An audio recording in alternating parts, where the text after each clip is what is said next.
പരിശുദ്ധ ഖുർആനിലെ സൂറത്തുൽ ബഖറയിലെ 186-ാമത്തെ വചനമാണ് ഞാൻ ഇവിടെ ഓതിയത്. അതിൻ്റെ മുമ്പ് 185-ാമത്തെ വചനത്തിലും 187-ാമത്തെ വചനത്തിലും അല്ലാഹു സുബ്ഹാനഹു വ തആല റമദാൻ നോമ്പിനെ സംബന്ധിച്ചാണ് പറയുന്നത്. നോമ്പിനെ പറ്റി പറയുന്ന ആയത്തുകൾക്കിടയിൽ അള്ളാഹു ഇവിടെ ഉണർത്തുന്ന ഒരു കാര്യം പ്രാർത്ഥനയെ പറ്റിയാണ്. അതുകൊണ്ട് തന്നെ ഒന്നാമതായി നമ്മൾ മനസ്സിലാക്കേണ്ടത് നമ്മൾ ഏറ്റവും കൂടുതൽ പ്രാർത്ഥന വർദ്ധിപ്പിക്കേണ്ട ഒരു സമയമാണ് പരിശുദ്ധ റമദാൻ എന്ന് അടിവരയിട്ട് നമ്മൾ മനസ്സിലാക്കുക.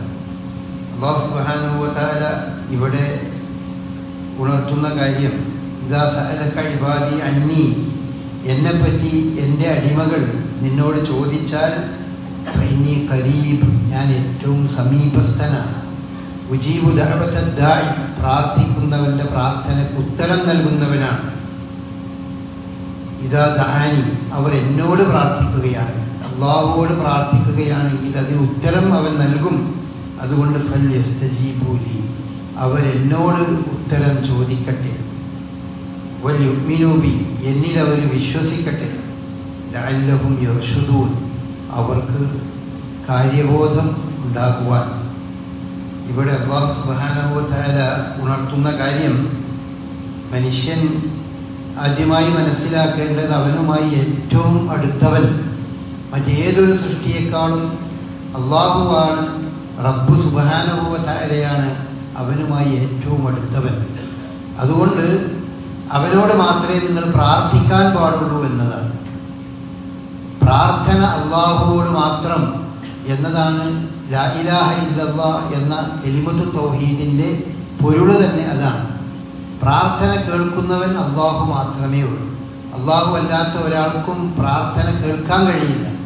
അതിൻ്റെ അർത്ഥം ഒരാൾ എഴുന്നേറ്റ് നിന്ന് അല്ലാഹുവേ എന്നെ രക്ഷിക്കണേ എന്ന് പ്രാർത്ഥിച്ചാൽ അത് തൊട്ടടുത്ത ആൾ കേൾക്കുകയില്ല എന്നല്ല. ആ അർത്ഥത്തിലുള്ള കേൾവിയെ പറ്റിയല്ല പറയുന്നത്. ഉത്തരം ലഭിക്കുന്ന രീതിയിൽ പ്രാർത്ഥന കേൾക്കുന്നവൻ അല്ലാഹുവാണ്. പ്രാർത്ഥന എന്നത് മനുഷ്യന്റെ മനസ്സിന്റെ ഒരു സംസാരമാണ്. മനസ്സിന്റെ സംസാരം കേൾക്കുന്നവൻ അല്ലാഹു മാത്രമാണ്. അതാണ് വിശ്വാസികൾ ഏറ്റവും അടിത്തറയായി അവർ മനസ്സിലാക്കേണ്ട കാര്യം. അതുകൊണ്ട് തന്നെ അല്ലാഹുവോട് മാത്രമേ പ്രാർത്ഥിക്കാൻ പാടുള്ളൂ എന്ന ഒരു അവബോധം നമ്മുടെ മനസ്സിലൊക്കെ എപ്പോഴും ഉണ്ടാകണം. നമ്മുടെ മുസ്ലിം സമൂഹം അതിൽ നിന്നൊക്കെ ഒരുപാട് അകലം സഞ്ചരിക്കുന്നവരാണ്. ഓരോ കാലത്തും ഒരുപാട് മൺമറഞ്ഞുപോയ മഹാത്മാക്കളെ വിളിച്ച് പ്രാർത്ഥിക്കുന്നവരാണ്. അല്ലാഹുവോട് പറയേണ്ട സംഗതികളൊക്കെ മൺമറഞ്ഞ മഹാന്മാരോട്, അതല്ലെങ്കിൽ ജീവിച്ചിരിക്കുന്ന പലരെയും അവരിൽ എന്തൊക്കെയോ അത്ഭുത സിദ്ധി ഉണ്ട് എന്ന് വിചാരിച്ചുകൊണ്ട് ദൂരെ നിന്നൊക്കെ അവരോട് പ്രാർത്ഥിക്കുന്നവരുണ്ട്. അതുപോലെ മരിച്ചുപോയ പല ആളുകളും ലോകത്തെ പോലും നിയന്ത്രിക്കുന്നവരാണ് എന്ന് വിശ്വസിച്ച് അവരോട് പ്രാർത്ഥിക്കുന്നവരുണ്ട്. ഇതൊക്കെ മുസ്ലിം സമുദായത്തിൽ നമ്മൾ കാണുന്ന, നമ്മൾ നിത്യവും നമ്മുടെ സോഷ്യൽ മീഡിയയിലൊക്കെ കേൾക്കുന്ന പരമാർത്ഥമാണ്. ഇവിടെ വിശ്വാസിയായ നമ്മൾ അതിലൊരിക്കലും വീഴ്ച പറ്റിപ്പോകാൻ പാടില്ല. അതിൽ വല്ല വീഴ്ചയും പറ്റിപ്പോയാൽ അത് അവൻ്റെ പരലോകത്തിൻ്റെ നഷ്ടമായിരിക്കും. അത് അവനെ സംബന്ധിച്ചിടത്തോളം മഹാ നഷ്ടമായിരിക്കും എന്നാണ് വിശുദ്ധ ഖുർആൻ നമ്മെ പഠിപ്പിക്കുന്നത്. എന്നാൽ ഈ പ്രാർത്ഥനയെ സംബന്ധിച്ച് നമ്മൾ മനസ്സിലാക്കേണ്ടത്, പ്രാർത്ഥനയേക്കാൾ ഉപകാരപ്രദമാകുന്ന മറ്റൊന്ന് നമ്മെ സംബന്ധിച്ചിടത്തോളം, മനുഷ്യനെ സംബന്ധിച്ചിടത്തോളം ഇല്ല. അതുകൊണ്ട് തന്നെയാണ് അല്ലാഹു എന്നോട് നിങ്ങൾ പ്രാർത്ഥിക്കുക എന്ന് പറയുന്നത്. പ്രാർത്ഥനയ്ക്കുള്ള പ്രത്യേകത മറ്റുള്ള യാതൊരു കാര്യത്തിനും ഇല്ലാത്തൊരു പ്രത്യേകത എന്താണെന്ന് വെച്ചാൽ, റസൂലുള്ളാഹി സ്വല്ലല്ലാഹു അലൈഹി വസല്ലം പറയുകയുണ്ടായി, വലാ യറുദ്ദുൽ ഖദറ ഇല്ല ദുആ, വിധിയെ മറികടക്കുന്നത് പ്രാർത്ഥന കൊണ്ട് മാത്രമാണ്. മനുഷ്യന്റെ അള്ളാഹുവിന്റെ വിധിയെ മറികടക്കാൻ അത് പ്രാർത്ഥന കൊണ്ടേ സാധിക്കുള്ളൂ. വിധിയെ മറികടക്കുന്നില്ലെങ്കിൽ പിന്നെ പ്രാർത്ഥിക്കണം എന്ന് പറയുന്നതിലും യഥാർത്ഥത്തിൽ ശരിയായ അർത്ഥമില്ല. അള്ളാഹു എന്താണോ തീരുമാനിച്ചത് അതനുസരിച്ച് തന്നെ പോകുന്നു. പിന്നെ നമ്മളോട് പ്രാർത്ഥിക്കണം എന്ന് പറയുമ്പോൾ എന്താണ് അതിന് അർത്ഥം എന്ന് പലപ്പോഴും പലരും ചോദിക്കാറുണ്ട്. എന്നാൽ ഇവിടെ വിധിയിൽ മാറ്റമുണ്ടാകുന്നത് പ്രാർത്ഥനയിലൂടെയാണെന്ന് റസൂലുള്ളാഹി സ്വല്ലല്ലാഹു അലൈഹി വസല്ലമ നമ്മെ പഠിപ്പിക്കുന്നുണ്ട്. അതായത് അള്ളാഹുവിൻ്റെ വിധി എന്ന് പറയുന്നത് അത് സാങ്കേതികമായി നമ്മൾ നോക്കുമ്പോൾ അത് രണ്ട് തരമാണ്. ഒന്ന് ആത്യന്തികമായ വിധി, മറ്റൊന്ന് മറ്റൊരു കാര്യവുമായി ബന്ധപ്പെടുത്തി നിൽക്കുന്ന വിധികൾ. അതിന് ഒന്നിന് അൽ ഖദാഉൽ മുബറം എന്ന് പറയും, മറ്റൊന്നിന് അൽ ഖദാഉൽ മുഅല്ലഖ് എന്ന് പറയും. മറ്റൊന്നുമായി ബന്ധപ്പെട്ട് നിൽക്കുന്ന വിധി. ഇപ്പോൾ നമ്മൾ ഇന്ന് നോമ്പ് കഴിഞ്ഞ് നമ്മൾ ഭക്ഷണം കഴിക്കോ അല്ലേ എന്നൊക്കെ അള്ളാഹു വിധിച്ചൊരു സംഗതിയാണ്. അതുപോലെ തന്നെ നമ്മൾ അധ്വാനിച്ചാൽ നമുക്ക് പരീക്ഷ എഴുതിയാൽ ജയിക്കോ ഇല്ലേ എന്നൊക്കെ അള്ളാഹുവിൻ്റെ ഒരു വിധിയാണ്. പക്ഷേ ആ അള്ളാഹുവിൻ്റെ വിധിയാണ് എന്ന് വിചാരിച്ച് നമ്മൾ പരീക്ഷക്കൊന്നും പോകാതെ അവിടെ ഇരുന്നാൽ പരീക്ഷ പാസ്സാകുമെന്നോ അല്ലെങ്കിൽ വീട്ടിൽ കുത്തിയിരുന്നാൽ അവൻ്റെ വായിലേക്ക് ഭക്ഷണം വരുമെന്നോ എന്ന് നമ്മൾ വിശ്വസിക്കാൻ പാടില്ല. ഭക്ഷണം നമ്മൾ കഴിക്കോ ഇല്ലേ എന്നതൊക്കെ പടച്ചോന്റെ വിധിയിൽപ്പെടാണെങ്കിലും ആ വിധിയെ മറ്റു ചില കാരണങ്ങളുമായി ബന്ധപ്പെടുത്തി നിൽക്കുന്നുണ്ട്. അതുകൊണ്ടാണ് അവനോട് അധ്വാനിക്കാൻ പറയുന്നത്. അതുകൊണ്ടാണ് രോഗമായി കഴിഞ്ഞാൽ അതിനുവേണ്ടി ചികിത്സിക്കണം എന്ന് അവനോട് പറയുന്നത്. രോഗത്തിന്റെ ശമനം അള്ളാഹു വിധിച്ചൊരു കാര്യമാണെങ്കിലും ആ ശമനത്തെ അവൻ ചികിത്സിക്കുക എന്ന കാരണവുമായി അള്ളാഹു സുബ്ഹാനഹു വ തആല ബന്ധപ്പെടുത്തിയിട്ടുണ്ട്. അതുപോലെ അള്ളാഹു സുബ്ഹാനഹു വ തആല അവന്റെ വിധിയെ ബന്ധപ്പെടുത്തി നിൽക്കുന്ന ഒന്നാണ് ഈ പ്രാർത്ഥന എന്ന് പറയുന്നത്. അത് ഭൗതികമായ നമ്മളെ മറ്റു കാര്യങ്ങളെ പോലെയല്ല. നമുക്കറിയാത്ത നമുക്ക് ഒരുപാട് കാര്യങ്ങളെപ്പറ്റി നമ്മൾക്ക് ജീവിതത്തിൽ നമ്മൾ ആഗ്രഹിക്കുന്ന സംഗതികളുണ്ട്.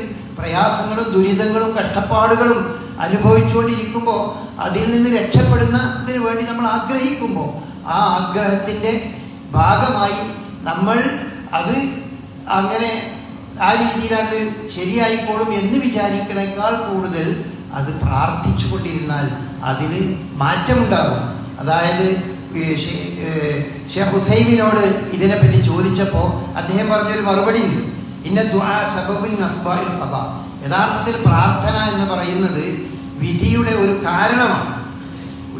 ഏതുപോലെ ഇദാ ഖദ്ദറല്ലാഹു അലാ ശഖ്സിൻ മർദൻ അൻ യംറദ മസലൻ അശറത അയ്യാം. അല്ലാഹു സുബ്ഹാനഹു വ തആല ഒരു മനുഷ്യൻ 10 ദിവസം രോഗിയായി കിടക്കണം എന്ന് അള്ളാഹുവിൻ്റെ വിധിയുണ്ടെങ്കിൽ അതിൽ അള്ളാഹു പ്രാർത്ഥിക്കുകയാണെങ്കിൽ അത് 5 ദിവസം എന്നോ, പ്രാർത്ഥന ഇല്ലാതെയാകുകയാണെങ്കിൽ 10 ദിവസം എന്നും, അങ്ങനെ അള്ളാഹുവിൻ്റെ വിധിയെ അവൻ മറ്റു പല കാരണങ്ങളുമായി ബന്ധപ്പെടുത്തി നിൽക്കും.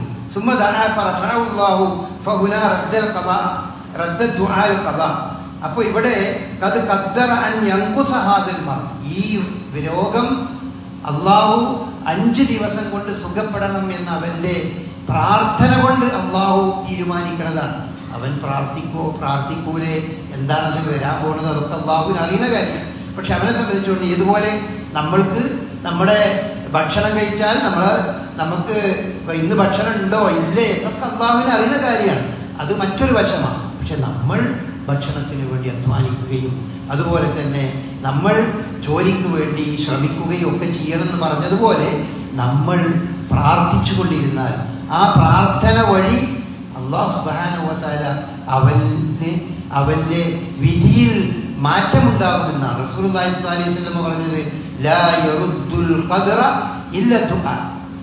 ഖദർ കൊണ്ടല്ലാതെ പ്രാർത്ഥന കൊണ്ടല്ലാതെ ഖദറിൽ ഒരു മാറ്റം വരികയില്ല.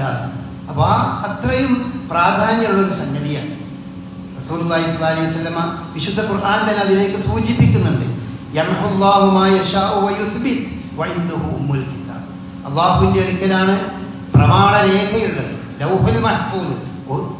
ഓരോ കാര്യങ്ങളും രേഖപ്പെടുത്തി വെച്ച തീരുമാനങ്ങൾ അള്ളാഹുവിന്റെ അടുക്കലുണ്ടെങ്കിലും അതിൽ നിന്ന് അള്ളാഹു അവൻ ഉദ്ദേശിക്കുന്നത് മായ്ക്കും, അവൻ ഉദ്ദേശിക്കുന്നതിന് സ്ഥിരപ്പെടുത്തുകയും ചെയ്യും. അള്ളാഹുവിന്റെ രേഖയിൽ നിന്ന് മായ്ക്കപ്പെടുന്നതിന്റെ നിമിത്തമായി മാറുന്നത്, കാരണമായി മാറുന്നത് അത് പ്രാർത്ഥനയാണ്. അതുകൊണ്ട് പ്രാർത്ഥന എന്നത് നമ്മളൊരു ശീലമാക്കണം.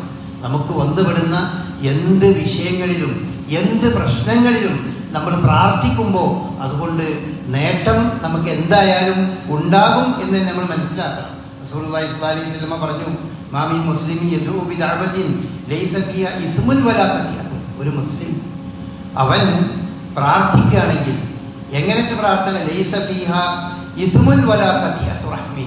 അതിലൊരു പാപകരമായ കാര്യങ്ങളില്ല. ഏതെങ്കിലും ഒരാളോടുള്ള പ്രത്യേകമായ വിദ്വേഷത്തിന്റെ അടിസ്ഥാനത്തിൽ കുറേ പ്രാർത്ഥിച്ചു, അല്ലെങ്കിൽ അവനോട് ശപിച്ചു. ശാപം എന്നൊക്കെ പറയുന്നത് ഒരർത്ഥത്തിലൊരു പ്രാർത്ഥനയാണ്. ആ പ്രാർത്ഥന ശപിക്കുക, ഒരാളോട് എന്തെങ്കിലും വിദ്വേഷത്തിന്റെ അടിസ്ഥാനത്തിൽ പാപകരമായ കാര്യങ്ങൾ കൊണ്ട് പ്രാർത്ഥിച്ചാൽ അതിന് പ്രതിഫലം അല്ലെങ്കിൽ അതിന്റെ ഫലം ഉണ്ടാവുകയില്ല. ഔ ഖതിഅത്തുൻ, അല്ലെങ്കിൽ കുടുംബബന്ധം വേറിട്ട് പോകുന്ന രീതിയിൽ അവനവന്റെ ഉറ്റവർക്കെതിരിൽ, ഉടയവർക്കെതിരിൽ, മക്കൾക്കെതിരിൽ, മാതാപിതാക്കൾക്കെതിരിൽ, ഇങ്ങനെയുള്ള ആളുകൾക്കൊക്കെ അത്തരം കുടുംബ ബന്ധങ്ങളെ ശിഥിലമാകുന്ന രീതിയിൽ ഏതെങ്കിലും വൈകാരിക നിമിഷങ്ങളിൽ പ്രാർത്ഥിക്കുകയാണെങ്കിൽ അങ്ങനത്തെ പ്രാർത്ഥനയും അള്ളാഹു സ്വീകരിക്കുന്ന. അത്തരമല്ലാത്ത ഏത് പ്രാർത്ഥനയാണെങ്കിലും ഇല്ലാ അഅ്താഹു ബിഹാ ഇഹ്ദാ സലാത്ത്, മൂന്നിലൊരു കാര്യം അതിന് അള്ളാഹു അവന് നൽകും. ഒന്ന് ഇമ്മാ അൻ തഅജ്ജല ലഹു ദഅവത്ത്, ഒന്നുകിൽ ആ പ്രാർത്ഥനയ്ക്ക് അതേ രീതിയിൽ അള്ളാഹു ഉത്തരം നൽകും. നമ്മൾ പ്രാർത്ഥിക്കുന്ന പ്രാർത്ഥന അത് അതേ രീതിയിൽ ഉത്തരം നൽകും. പല ആളുകൾക്കും ധാരാളം അനുഭവങ്ങൾ അങ്ങനെ ഉണ്ടാവും. താൻ പ്രാർത്ഥിച്ചുകൊണ്ടിരിക്കുന്ന സംഗതി താൻ വിചാരിക്കുന്ന സമയത്തല്ലെങ്കിലും തനിക്ക് അത് നേടിയ ധാരാളം അനുഭവ കഥകൾ നമുക്കൊക്കെ പറയാനുണ്ടാവും. അതൊന്നും യാദൃച്ഛികമായി കിട്ടുന്നതല്ല, മറിച്ച് അത് അല്ലാഹു സുബ്ഹാനഹു വ തആല അവൻ നൽകുന്ന, അവന്റെ പ്രാർത്ഥനയ്ക്ക് പ്രത്യുത്തരമായി നൽകുന്ന ഒരു കാര്യമാണ് എന്ന് പറയുന്നു. ചില പ്രാർത്ഥനകൾ ചിലപ്പോ അത് അവൻ പ്രാർത്ഥിക്കുന്നത് പോലെ അതിന് ഉത്തരം ലഭിക്കുന്നതായിക്കൊള്ളണമെന്നില്ല. ഇപ്പോ ഒരു വിശുദ്ധ ഖുർആൻ നമ്മെ പഠിപ്പിക്കുന്നത് പോലെ ഒരു ബഹുദൈവ വിശ്വാസി അല്ലെങ്കിൽ ഒരു ദൈവനിഷേധി, ഒരു അതുപോലെ തന്നെ ഏതെങ്കിലും ഒരു ദൈവത്തെ തന്നെ തള്ളി പറയുന്ന ഒരാൾ, അത് തൻ്റെ ഉപ്പയാകാം, അല്ലെങ്കിൽ തൻ്റെ സഹോദരനാകാം, സുഹൃത്താകാം, അയാൾക്ക് വേണ്ടി നമ്മൾ അയാൾക്ക് നന്മ നൽകണമേ, സ്വർഗം നൽകണമേ എന്നൊക്കെ നമ്മൾ അറിയാതെ പ്രാർത്ഥിച്ചുകൊണ്ട് പോകുന്നു. അതുകൊണ്ട് ആ പ്രാർത്ഥനയ്ക്ക് അയാളുടെ പ്രാർത്ഥിക്കുന്ന പോലെയുള്ള ഉത്തരം അയാൾക്ക് ലഭിച്ചോളുന്നില്ല. എന്തുകൊണ്ടെന്നാൽ അത്തരം ആളുകൾക്ക് അത്തരം ഒരു കാര്യങ്ങളിൽ അവർക്ക് അതിനെ കൊണ്ട് ഉത്തരം ലഭിക്കൂല. ദൈവനിഷേധികളായ ആളുകൾ സ്വർഗാവകാശികളല്ല. അതുകൊണ്ട് തന്നെ അവർക്ക് എത്ര നമ്മൾ സ്വർഗം നൽകണമെന്ന് പ്രാർത്ഥിച്ചാലും അത് നടക്കൂല. പക്ഷേ നമുക്ക് അറിയില്ലല്ലോ ആരാണ് ദൈവനിഷേധി, ആരാണ് ഇത്തരം സംഗതികളെ ഒന്നും നമുക്കറിയില്ല. അതുകൊണ്ട് നമ്മളുമായുള്ള ബന്ധത്തിന്റെ അടിസ്ഥാനത്തിൽ പ്രാർത്ഥിക്കുന്നു. അങ്ങനെ പ്രാർത്ഥിക്കണം, അങ്ങനെ തന്നെയാണ് നമ്മൾ പഠിപ്പിക്കപ്പെട്ടിട്ടുള്ളത്. പക്ഷെ ആ പ്രാർത്ഥന അതേപോലെ അതിന്റെ ഫലം കാണുകയില്ല. എന്നാലോ ഈ പ്രാർത്ഥിച്ച ആളെ സംബന്ധിച്ചിടത്തോളം അവന് ആ പ്രാർത്ഥിച്ചതിന് പ്രതിഫലമുണ്ടാകും. അതാണ് പരലോകത്തേക്ക് അത് അവനൊരു മുതൽക്കൂട്ടാകും. അപ്പൊ അതുകൊണ്ട് പ്രാർത്ഥിക്കുന്ന പ്രാർത്ഥനയ്ക്ക് ഫലമില്ല എന്ന് ഒരിക്കലും നമുക്ക് തോന്നാൻ പാടില്ല. നന്നേ ചുരുങ്ങിയത് നമ്മൾ വിചാരിക്കുന്ന പോലെ തന്നെ സംഗതികളൊന്നും നടന്നു പോകുന്നില്ല എന്ന് വിചാരിക്കുക. എന്നാൽ പോലും ആ പ്രാർത്ഥിച്ചതിന് നമുക്ക് പ്രതിഫലം ഉണ്ടാവും. നമ്മളൊരാൾ ഇവിടെ ജീവിക്കണം എന്ന് ആഗ്രഹിച്ചുകൊണ്ട് രോഗിയായി നിൽക്കുന്ന തൻ്റെ മാതാപിതാക്കൾക്ക് വേണ്ടി രോഗം സുഖപ്പെടണമെന്നും അതുപോലെയുള്ള പ്രാർത്ഥനകൾ നമ്മൾ പ്രാർത്ഥിക്കുന്നു. പക്ഷേ ആ പ്രാർത്ഥനയ്ക്ക് ഫലമില്ലാതെ, അല്ലെങ്കിൽ ആ പ്രാർത്ഥന പ്രത്യക്ഷത്തിൽ ഫലപ്പെടാതെ അയാൾ മരിച്ചു പോകുന്നത് കാണുമ്പോൾ ഞാൻ എത്ര പ്രാർത്ഥിച്ചിട്ടും ഒരു ഫലം ഉണ്ടായില്ലല്ലോ എന്ന നിരാശ ഒരാൾക്കുണ്ടാകാൻ പാടില്ല. അവൻ പ്രാർത്ഥിച്ചതൊരിക്കലും അവന് വൃഥാവിലായി പോകുന്നില്ല. ആ പ്രാർത്ഥനയ്ക്ക് നാളെ അവന് പരലോകത്ത് പ്രതിഫലം ലഭിക്കും. അതാണ് റസൂലുള്ളാഹി സ്വല്ലല്ലാഹു അലൈഹി വസല്ലം പറഞ്ഞത്. മൂന്നാമത് അതല്ലെങ്കിൽ അവന് വന്നേക്കാവുന്ന എന്തോ ചില വിപത്തുകൾ അവന്റെ ഈ പ്രാർത്ഥന നിമിത്തം അവനിൽ നിന്ന് ഇല്ലാതെയായിരിക്കാം. അത് പ്രാർത്ഥന കൊണ്ടായിരിക്കും. നമുക്കൊക്കെ പലപ്പോഴും പല അപകടങ്ങളിൽ നിന്നും, പല രോഗങ്ങളിൽ നിന്നും, പല ദോഷകരമായ സംഗതികളിൽ നിന്നൊക്കെ നമ്മൾ രക്ഷപ്പെടുന്നത് ചിലപ്പോൾ നമ്മുടെ പ്രാർത്ഥന കൊണ്ടാകാം, അതല്ലെങ്കിൽ നമുക്ക് വേണ്ടി മറ്റുള്ളവരുടെ പ്രാർത്ഥന കൊണ്ടാകാം. മാതാപിതാക്കൾ മക്കൾക്ക് വേണ്ടി പ്രാർത്ഥിക്കുന്ന ആ പ്രാർത്ഥന കൊണ്ടായിരിക്കും പലപ്പോഴും ആ മാതാപിതാക്കളുടെ പ്രാർത്ഥനയുടെ ഫലമായിട്ട് ചിലപ്പോൾ ആ മക്കൾക്ക് വന്നേക്കാവുന്ന പല വിപത്തുകളിൽ നിന്നും അവർ രക്ഷപ്പെടും. ഇപ്പൊ റസൂലുള്ളാഹി സ്വല്ലല്ലാഹു അലൈഹി വസല്ലം പഠിപ്പിക്കുന്നത് ഇങ്ങനെ മൂന്നിലൊരു രൂപത്തിലെങ്കിലും നിങ്ങളുടെ പ്രാർത്ഥന ഫലപ്പെടും, അതുകൊണ്ട് പ്രാർത്ഥന ഫലപ്പെടില്ല എന്ന് നിങ്ങൾ വിചാരിക്കരുത് എന്ന് റസൂലുള്ളാഹി സ്വല്ലല്ലാഹു അലൈഹി വസല്ലം പ്രത്യേകമായി ഉണർത്തുന്നത് നമുക്ക് കാണാൻ കഴിയും. പക്ഷെ വിശ്വാസം എന്നത് പ്രാർത്ഥന ഫലപ്പെടുന്നതിന് വളരെ അത്യാവശ്യമാണ്. നമുക്ക് വിശ്വാസമില്ലെങ്കിൽ നമ്മൾ പ്രാർത്ഥിക്കില്ല. അഥവാ പരലോകത്തിൽ വിശ്വാസമില്ലാത്ത ഒരാൾക്ക് പ്രാർത്ഥിക്കാൻ കഴിയില്ല, ദൈവത്തിൽ വിശ്വാസമില്ലാത്ത പ്രാർത്ഥിക്കാൻ കഴിയില്ല. പക്ഷെ അത്തരം ഒരാൾക്ക് വേണ്ടി പ്രാർത്ഥിച്ചാൽ അത് അയാൾക്ക് ഉപകാരപ്പെടണമെങ്കിൽ പ്രാർത്ഥിക്കുന്നവന് ഉപകാരപ്പെട്ടെന്ന് വന്നേക്കാം, പക്ഷെ അയാൾക്കത് ഉപകാരപ്പെടണമെങ്കിൽ അയാൾ വിശ്വാസിയാകണം. ആയിഷ റളിയല്ലാഹു അൻഹ ഒരിക്കൽ റസൂലുള്ളാഹി സ്വല്ലല്ലാഹു അലൈഹി വസല്ലമയോട് ചോദിച്ചു, പണ്ട് കാലത്തുണ്ടായിരുന്ന വലിയ ഒരു സാമൂഹ്യ സേവകനായിരുന്നു, ആളുകൾക്കൊക്കെ ഉപകാരം ചെയ്യുന്ന ഒരാളായിരുന്നു ഈ ഇബ്നു ജദ്ആൻ എന്ന് പറഞ്ഞൊരു വലിയൊരു നല്ല മനുഷ്യൻ. പക്ഷേ ജാഹിലിയ്യ കാലത്ത് അദ്ദേഹം കുടുംബ ബന്ധം പുലർത്താറുണ്ടായിരുന്നു, പാവങ്ങൾക്ക് ധാരാളം ഭക്ഷണം നൽകാറുണ്ടായിരുന്നു, എല്ലാ പ്രശ്നങ്ങളും ഇടപെട്ട് ആത്മാർത്ഥമായി അദ്ദേഹം പ്രവർത്തിക്കാറുണ്ടായിരുന്നു. അതുകൊണ്ട് ആയിഷ റളിയല്ലാഹു അൻഹ നബിയോട് ചോദിക്കുകയുണ്ടായി, ഫഹൽ ദാക നാഫിഅത്തുൻ, ഇബ്നു ജദ്ആൻ അയാളുടെ ഈ പ്രവർത്തനം ഉപകാരപ്പെടുമോ പ്രവാചകരെ എന്ന് ചോദിച്ചു. റസൂലുള്ളാഹി സ്വല്ലല്ലാഹു അലൈഹി വസല്ലം പറഞ്ഞു, ലാ യൻഫഉ, അത് അയാൾക്ക് ഉപകാരപ്പെടില്ല. കാരണം ഇന്നഹു ലം യഖുൽ യൗമൻ, ഒരിക്കലും അദ്ദേഹം റബ്ബി ഇഗ്ഫിർലി ഖതിയതി യൗമദ്ദീൻ, പരലോകത്തിൽ പടച്ചോനെ നാളെ എനിക്ക് എൻ്റെ പാപങ്ങൾ പുറത്തു തരണേന്നോ നാളെ എനിക്ക് എന്തെങ്കിലും നൽകണമേന്നോ അയാൾ ഒരിക്കലും പ്രാർത്ഥിച്ചിട്ടില്ല. പരലോക വിശ്വാസമില്ലായിരുന്നു. മക്കത്തുള്ള മുശ്രിക്കുകൾക്ക് അധികവും പരലോക വിശ്വാസമില്ലായിരുന്നു. ആ ജീവിതം തന്നെ ഉള്ളൂ എന്നാണ് വിശ്വസിച്ചിരുന്നത്. എന്നിട്ട് അവർ ധാരാളം നന്മകൾ ചെയ്തിരുന്നു. അങ്ങനെ പരലോക വിശ്വാസമില്ലാതെ മരിച്ചു എന്നിട്ട് ഇന്നതൊന്നും ഉണ്ട് എന്ന് വിശ്വാസമില്ലാതെ ഒരുപാട് ജനസേവനങ്ങളും അതുപോലെ തന്നെ പുണ്യങ്ങളും ചെയ്യുന്ന ധാരാളം ആളുകളുണ്ട്. പക്ഷെ അതൊന്നും അവർക്ക് പരലോകത്ത് ഉപകാരപ്പെടില്ല. ദുനിയാവിൽ അത് ആർക്കൊക്കെ ഉപകാരപ്പെട്ടു അവർക്ക് ഉപകാരപ്പെടും, അവർക്ക് മനസ്സമാധാനം കിട്ടും, അങ്ങനെ കുറേ കാര്യങ്ങളുണ്ടാവും, ഇങ്ങനെ പല വിഷയങ്ങളുണ്ടാവും. ദുനിയാവിൽ അവരെ പറ്റി എല്ലാവരും നല്ലത് പുകഴ്ത്തി പറയും, അവരെ സ്മരിക്കും, അവരുടെ ഓരോ ദിവസവും അവരെ ഓരോ വർഷവും അവരെ ആദരിക്കും, അങ്ങനെ പലതും ഉണ്ടായേക്കാം. പക്ഷെ അവർക്ക് പരലോകത്തത് നരകത്തിൽ നിന്നുള്ള മോചനമായി മാറൂല. അതാണ് റസൂലുള്ളാഹി സ്വല്ലല്ലാഹു അലൈഹി വസല്ലമയുടെ പണി. അതുകൊണ്ട് പ്രാർത്ഥന എന്ന് പറയുന്ന സംഗതി അത് വളരെ പ്രധാനപ്പെട്ട കാര്യമാണ്. റസൂലുള്ളാഹി പറഞ്ഞു, ഇന്നല്ലാഹ യസ്തഹി തആല ഹയ്യുൻ കരീം, അല്ലാഹു മാന്യനാണ്, അല്ലാഹു ജീവിച്ചിരിക്കുന്നവനാണ്. യസ്തഹി ഇദാ റഫഅ റജുലു ഇലൈഹി യദൈഹി അൻ യറുദ്ദഹുമാ സിഫ്റൻ ഖായിബീൻ, ഒരു മനുഷ്യൻ തന്റെ നേരെ കൈ ഉയർത്തിക്കൊണ്ട് പ്രാർത്ഥിച്ചാൽ ആ കൈ വെറുതെ മടക്കാൻ അള്ളാഹുവിന് മടിയാണ്. യസ്തഹി, അള്ളാഹു ലജ്ജിക്കുന്നു.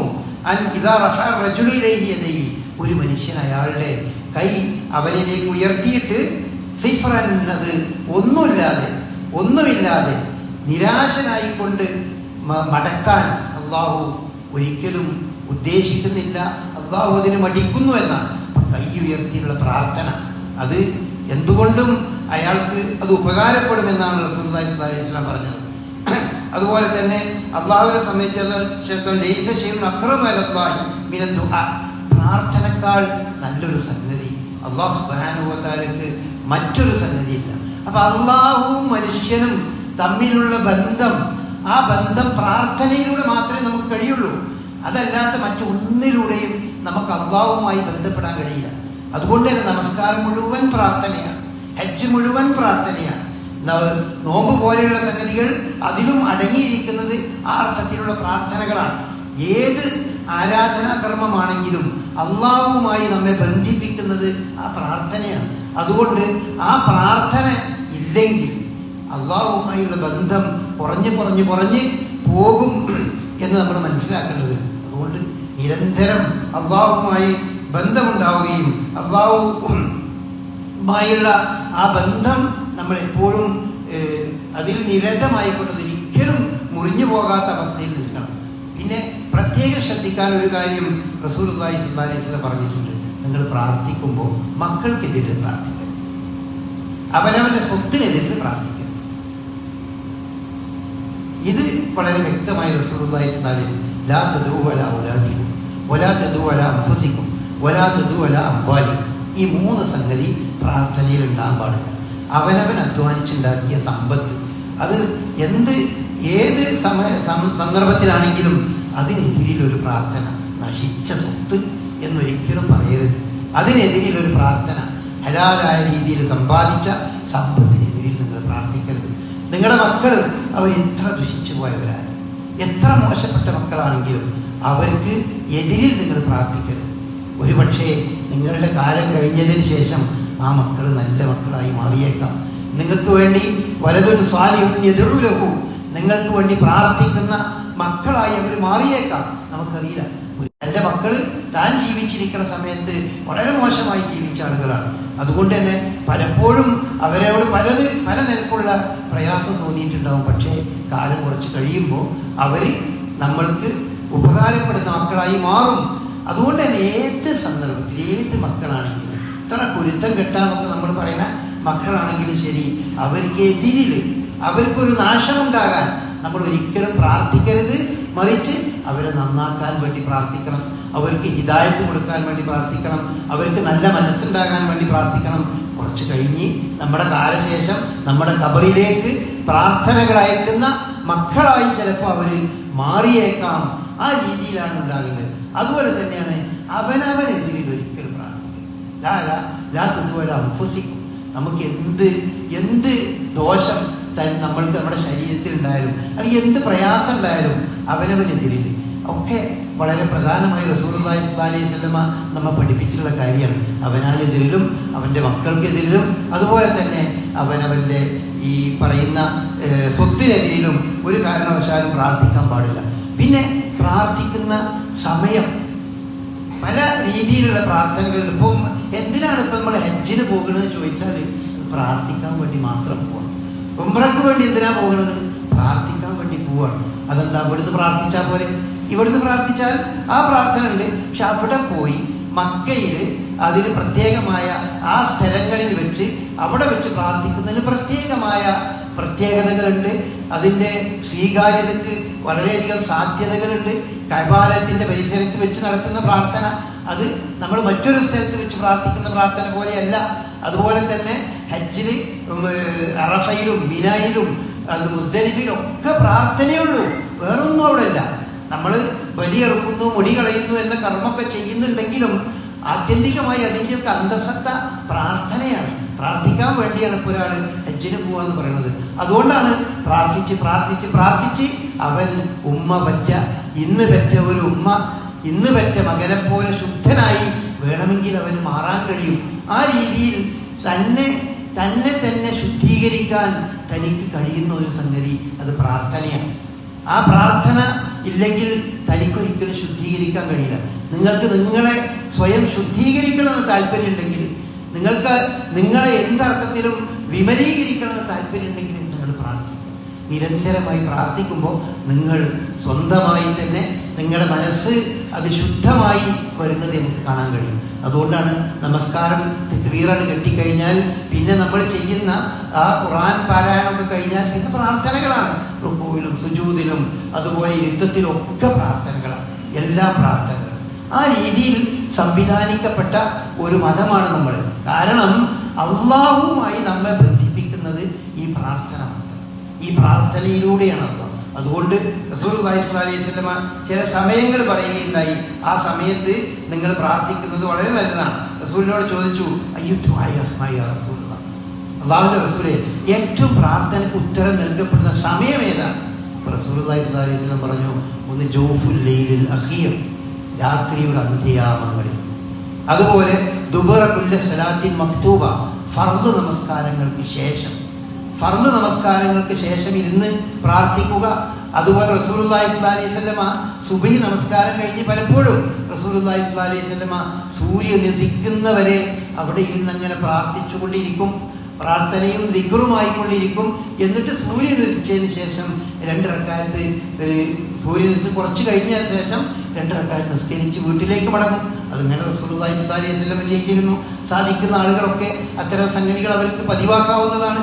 അല്ലെങ്കിൽ ആ രീതി സാധിക്കുന്ന സന്ദർഭത്തിലൊക്കെ അങ്ങനെ ചെയ്യാവുന്നതാണ്. അതുപോലെ ഫർദ് നമസ്കാരത്തിന് ശേഷമുള്ള പ്രാർത്ഥന, അവിടെ ഇരുന്ന് ധാരാളം പ്രാർത്ഥിക്കാൻ സാധിക്കുകയാണെങ്കിൽ അത് വളരെ ഉത്തരം ലഭിക്കപ്പെടുന്ന സമയമാണ് രാത്രിയുടെ അന്ത്യയാമങ്ങൾ. ആ അന്ത്യയാമങ്ങൾ നമുക്ക് പലപ്പോഴും പരിചയമില്ലെങ്കിലും റമദാൻ മാസത്തിൽ രാത്രിയുടെ അന്ത്യയാമം നമുക്ക് പരിചയമാണ്. അതാണ് സഹറിന്റെ സമയം എന്ന് പറയുന്നത്. അത്താഴത്തിൽ എഴുന്നേൽക്കുന്ന അതിനോടനുബന്ധമായ സമയം. ആ സമയത്തുള്ള പ്രാർത്ഥന വളരെയധികം ഉത്തരം ലഭിക്കപ്പെടുന്ന പ്രാർത്ഥനയാണ് എന്ന് റസൂലുള്ളാഹി സ്വല്ലല്ലാഹു അലൈഹി വസല്ലം പറഞ്ഞിട്ടുണ്ട്. അതുപോലെ മറ്റൊരു ഹദീസിൽ കാണാൻ സാധിക്കും, ലാ യറുദ്ദു ദുആ ബൈനൽ അദാനി വൽ ഇഖാമ. അദാനും ബാങ്കിന്റെയും ഇഖാമത്തിന്റെയും ഇടയിൽ നടത്തുന്ന പ്രാർത്ഥന. നമസ്കാരത്തിന് വേണ്ടി ബാങ്ക് കൊടുത്തു, പിന്നെ ഇഖാമത്ത് കൊടുക്കുന്ന ആ സമയങ്ങൾക്കിടയിൽ നമ്മൾ നടത്തുന്ന പ്രാർത്ഥന അത് തള്ളപ്പെടുന്ന പ്രാർത്ഥനയല്ല എന്ന് പറഞ്ഞു. അതുപോലെ ധാരാളം ആ വിഷയത്തിൽ വിശുദ്ധ പ്രവാചകൻ നമുക്ക് പറഞ്ഞിട്ടുണ്ട്. മക്കൾക്ക് വേണ്ടി മാതാപിതാക്കൾ പ്രാർത്ഥിക്കുന്ന പ്രാർത്ഥന, അതുപോലെ മാതാപിതാക്കൾക്ക് വേണ്ടി മക്കൾ പ്രാർത്ഥിക്കുന്ന പ്രാർത്ഥന, അതുപോലെ സാന്നിധ്യത്തിലില്ലാത്തവർക്ക് വേണ്ടി, നമ്മളെ കൂടെ ഇല്ലാത്ത ആൾക്കാർക്ക് വേണ്ടി നമ്മൾ നടത്തുന്ന പ്രാർത്ഥന, അങ്ങനെ ധാരാളം പ്രാർത്ഥനകളെ പ്രോത്സാഹിപ്പിച്ചുകൊണ്ട് നമുക്ക് കാണാൻ കഴിയും. അങ്ങനെ എന്ത് അർത്ഥത്തിൽ നമ്മൾ എടുത്തു നോക്കിയാലും പ്രാർത്ഥനാ നിരതമായ ഒരു ജീവിതമാണ് വിശ്വാസിയുടെ ജീവിതത്തിന്റെ പൊരുൾ എന്ന് നമുക്ക് കാണാൻ കഴിയും. ആ പ്രാർത്ഥന വഴി അള്ളാഹു ഖദറിനെ പോലും അഥവാ വിധിയെപ്പോലും അള്ളാഹു സുബ്ഹാനഹു വ തആല പ്രാർത്ഥന വഴി മാറ്റം നൽകും എന്നാണ് നമ്മൾ പഠിപ്പിക്കപ്പെട്ടിട്ടുള്ളത്. അതുകൊണ്ട് ആ പ്രാർത്ഥന നമ്മുടെ ജീവിതത്തിന്റെ ഒരു ശീലമായി നമ്മൾ മാറ്റുക. അള്ളാഹു അനുഗ്രഹിക്കുമാറാകട്ടെ.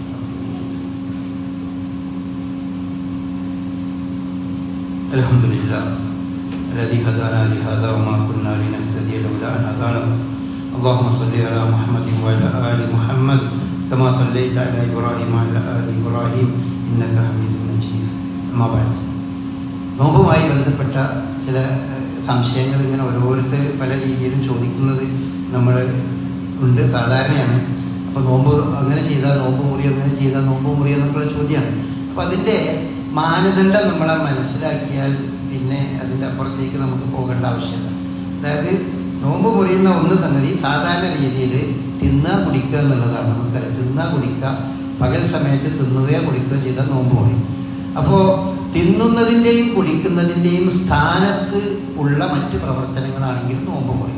അപ്പോൾ സാധാരണ എനിക്ക് അതിലെ പണ്ഡിതന്മാർ നമുക്ക് വിശദീകരിച്ച് നിൽക്കുന്നത് അവനവൻ്റെ